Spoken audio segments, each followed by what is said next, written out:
July 2024 video horoscopes with me, Lada from AstroLada.com. July is for me up to be a very interesting month, a month of battle between light and darkness, but the light predominates because the month starts with a new moon on Sirius, the most spiritual, powerful star, the brightest star in the sky with energy. The Christed energy is carried there, which with only with good aspects. Then the whole month, Jupiter is passing over the eye of the bull, the luckiest star, according to ancient astrology of Hermes, the star of success and abundance. And Jupiter is the planet of success and abundance. And this happens once in 12 years only. This is the star of Archangel Michael.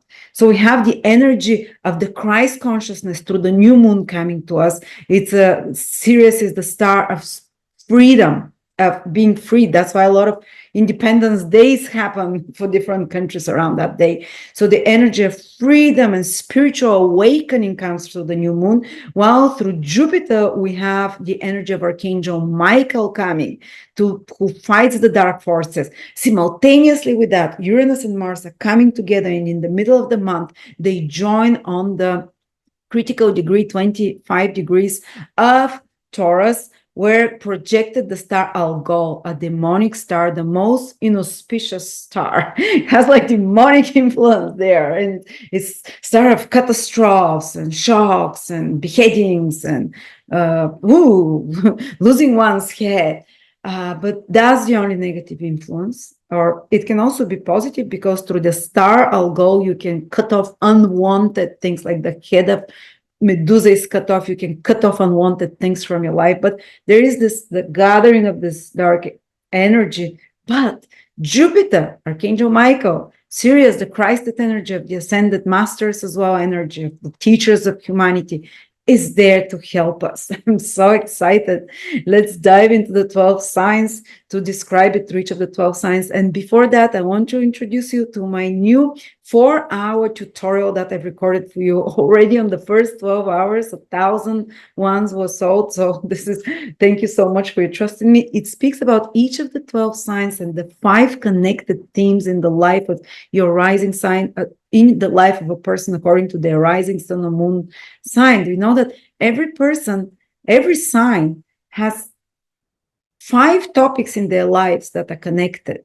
For example, do you know that Aquarius people, especially Aquarius rising, their money and financial success very much depends on their social connections and on their friendships, because the ruler of the second house is also the ruler of the 11th house, second house of money with 11th house of friends or social network. That's why very often Aquarius need to social network and can become abundant through that. Or if their friendships are not good, their money is not going to be good.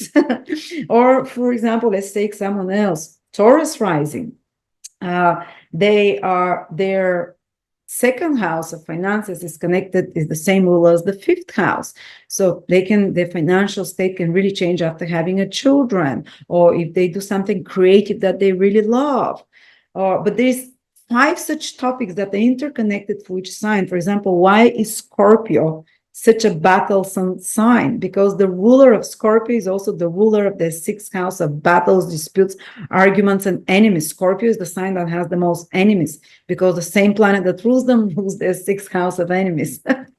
But because it's Mars, that planet that rules them, they win over their enemies. But it means they have more enemies. So so I would describe you and how to do remedies if one area of your life is not working, for relationships, for your career. Like, for example, for Capricorn, if their career is not working, which is ruled by Libra, Venus, they should focus on the 5th house, which is also ruled by Venus, to raise the vibration of their Venus, and their career will also start flowing. So they might do some fun stuff, creative stuff, or even after having a child, their career can take off.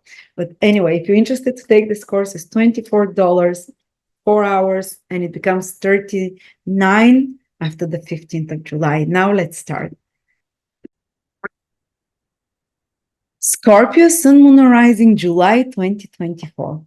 Scorpio, around the 4th, 5th of July, will have a very auspicious new moon of new beginnings, because the Sun and Moon align with the most powerful spiritual star Sirius, which is connected to the deity of Isis and Horus, or the divine child.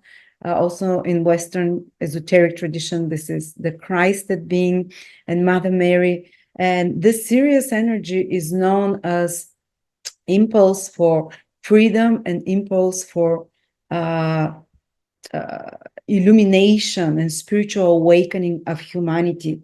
Is a star of spiritual warriorship, and it's happening in your ninth house, very auspicious house of insights, downloads, connecting to the higher cosmic energies.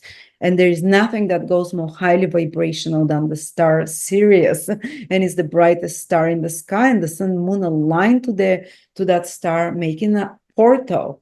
So this new moon, you might have insights about your future, about the path that you have to take, about your dharmic purpose here. What are you here to do? You might have downloads and eureka moments and illuminations about solving a problem directly downloaded to you, divinely inspired through the hierarchies of the Christed energy. Or you can find, because the ninth house is the house of seeing from a higher perspective and gaining hope and seeing the bigger picture. If you're down in the hole, you didn't know why you were in the hole and why you were suffering, but now you're lifted up on eagle's view above the forest, and you see the meaning of it. There can be people that are more spiritual, that are highly vibrational. They have very quick spiritual growth around this new moon and aligning with spiritual principles and divine virtues. It can be also a portal to become more virtuous yourself, to have some realizations about the truth, what is the truth in your life, what is the truth, the collective truth again, insights that inspire, that bring more hope for you, that bring more optimism. And it's a lucky house, ninth house. It's a lucky combination of the sun, moon with Sirius. It can be very positive after the new moon, for example, to travel, because the ninth house is connected to long trips, go abroad, or to start studying something. There can be a renewal that you get inspired and excited about a new field of knowledge, higher knowledge or discipline, or some kind of a pre-qualifying course that can be almost like divinely inspired in you. Also something connected to legal cases or educational cases they can have a good renewal or positive development there as well. If you want to start some teaching project, if you want to start some traveling project, or something connected with foreigners or import, export, or knowledge, all very auspicious month for you after the 5th of July onwards for such topics. But the inspiration is flowing and the insights are powerful. Or if you want to have a future reading of the future, there is no better period than now to basically to peek into the future, because you kind of find a high vibrational reader, high vibrational teacher. For some of you can even be finding new inspirational figures, new inspirational teacher, because ninth house is those that inspire us. Is it a teacher? Is it some other inspirational figure, and so on? Is the divine counsel? So there is lucky energy with this new moon for you, or at least a better sense of well-being and why things are happening, and clarity in your head. But what I've considered the most positive influence this month is that Jupiter, if you can see it, is aligning with the bullseye in the sky, is aligning with the star Aldebaran, which is the bullseye. And according again to ancient knowledge, Hermetic knowledge, this is the star of abundance. This is the star of the most wealth and most success. And it's happening in your 8th house, Scorpio. So this whole month, they can be a source of abundance, and it's also an eye, illumination. Jupiter brings knowledge. The eye is like the knowledge, illumination comes to you through other people, through about some of your illumination, about some of your traumas, some of your compulsions, which is the 8th house. This is where the unprocessed emotions are stored in the chakras in the 8th house. And Jupiter can start breaking there and bringing the light to those crusted chakras for you, because 8th house is very occult house of the chakras as well. So there can be an opening of the third eye for some of you in eighth house of connecting to the invisible world. But to do that, you first have to purify the astral, the chakras, the desires. And Jupiter conjunction with Aldebaran, which is a spiritual plus Luckiest Star plus the star of Archangel Michael. It's connected in Western esoteric tradition. You can have the power of Archangel Michael to overcome some of your inner demons, to remove some of the crust of the chakras, to intensify spiritual awakening, the third eye, and to release, to do healing, extremely powerful healing that can happen now for some of you, releasing the trauma and so on. But also it can be in more mundane terms that wealth or opportunities for success can come to you this month very from this eighth house, which gives other people's resources, help from another, a grant, loan, or just using other people's talents or resources, or if you're in a combination with another partnership, it can come to you from others, from your clients' resources, or maybe your husband or wife's resources that or deciding to combine your resources with another person, which can become a opportunity for abundance and wealth for you for the next 12 years, because Jupiter will only pass again over the bullseye. It will come back again to the bullseye towards the end of the year, but now is when it starts. But it might be either inheritance or something connected to other people's resources or partners' resources, that it becomes a sense of abundance for you for many years ahead. Eighth house can also be occult knowledge and occult secrets, or secrets were illuminated by the truth of Jupiter. You find out some secret, you understand it, or some confidential information that was hidden from you, that's usually private, that can be of great help for you down the line, that can be actually beneficial for you, even if initially the finding of the secret might feel uncomfortable. It's for good. There is a powerful silver lining there, because the forces of Archangel Michael and abundance and success are working behind this energy or event, whatever it is. They can be inheritance or something that you gain through taxes, or hidden money in a sense that, or eighth house can be investments in stock markets as well, that you can benefit through. It's just very wealth-giving combination, Jupiter with Aldebaran. Or if you want to start something new, especially after the new moon in Cancer, which is very beneficial, very spiritual, very lucky for you. You can start something that will be a source of growth and abundance and success for you, connected to the eighth house. For example, career connected to psychology, astrology, esoteric, healing of others, transformation of others, surgery. I can be good for surgeries if I want to do that. There is protection there, as we said. Or eighth house can be emergency services. There are many eighth house careers, other people's finances and resources, and so on, that can be successful. Then there is one more stressful combination this month, is Uranus conjunct Mars. It's impulsive energy. It's happening on a very impulsive star, Algol or Medusa Gorgona. And as we know, Medusa Gorgona lost her head. So there's danger of losing our heads a little bit, for you, Scorpio, in particular, through others triggering your buttons, because Uranus conjunct Mars is happening in your seventh house of relationships.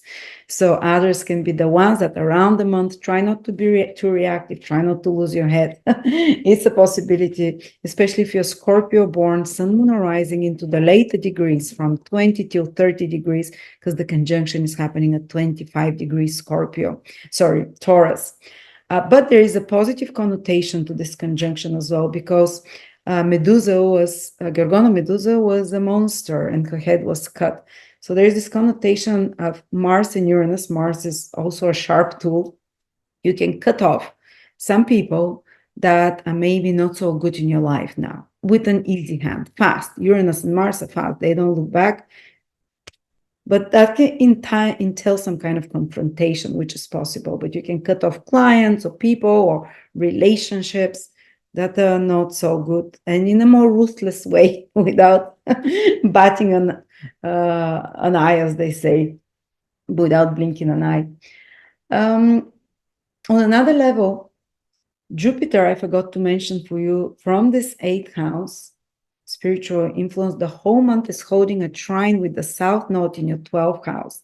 So two very spiritual influences, helping with each other with the most positive aspect in your spiritual houses of liberation, of releasing the past. So there can be a powerful release of attachment from the past that happens in an easy way, without effort, without you having to strain yourself to push hard against, it's like you're ready to let go of some self-sabotaging behaviors, some inner demons, some traumas from the past, which are stored in the 8th and the 12th house. So even pains from past lifetimes, that it happens so alchemically, so organically, so naturally.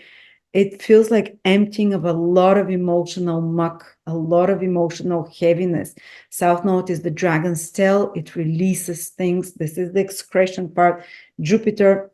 And this kind of releasing and letting go of something, especially emotional baggage or attachments of any sorts, will be very abundance bringing in the long term for you. As I said, Jupiter is aspecting from the star of wealth, success, and abundance. So it's almost like making space by excreting this emotional baggage or attachments or things that are no longer serving you in your life.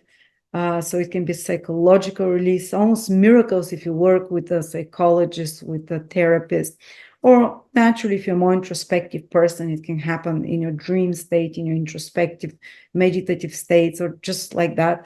And it's going to be really healing, really, the Archangel Michael is helping in that direction. And the South Node in your 12th house is on a star called Vindemeatrix, which on the positive note is also as the gatherer of the grapes gatherer. So a star of harvesting in the 12th house.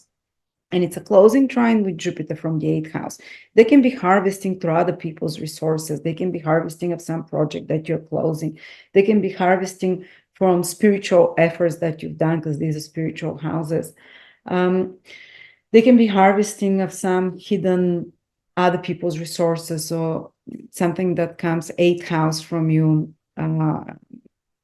At this moment, sorry, I'm starting to switch off. But also the star of Vindemeatrix is the star of the Widowmaker, which is connected to separations, to cutting away, separating something in the 12th house of self-sabotaging behaviors, addictions, and so on. And Jupiter helping, very, again, natural way to let go of such behaviors, to do the separation, or of something that needs, or someone that needs to leave your life. And the month ends around the 20th onwards. It's full moon in your 3rd house, Capricorn. There will be an increase of communication. Those deep themes of the first 20 days, will not be, it's kind of with the full moon in your 3rd house, which is communication, social interactions. There'll be more and more focus towards the end of the month towards those. It can again activate traveling for you, short travels of some sort. It can activate some business project. 3rd house is about skills, marketing, advertising, talking, communication, writing projects. And because it's a full moon, you can see the results of such previous actions. You can see the completion of such projects. But Pluto is with this full moon. So there is also the element, full moon is about completions, not just seeing the results, but completions. And Pluto is there. And 3rd house is your social contacts and what you spend your mental energy on. And Pluto is a planet of detox. So the last 10 days of July might be like a detox from mental overload, from mental rubbish, from social contacts that are not useful for you. And of course, it's Capricorn energy. It's about distancing yourself a bit as well. But it can also, so it can be increased communications, but at the same time, it's allowing you to release and to remove contacts, relationships. And these are not intimate such so much as ones that are more on the everyday interactions with others that you consider have negative connotations for you. You can release it. But you see, there is a double theme here with Uranus conjunct Mars in your 7th house of relationships, that you can cut off someone that is very close in your life now without turning back. And also the full moon in your third house with Pluto towards the end, the last 10 days of the month. Again, about eliminating socially burdening on negative interactions in your life. So there's some cleaning that you're doing here, some spiritual purging as well, but in your social environment as well. So thank you so much, Scorpio. Hope that was helpful for you.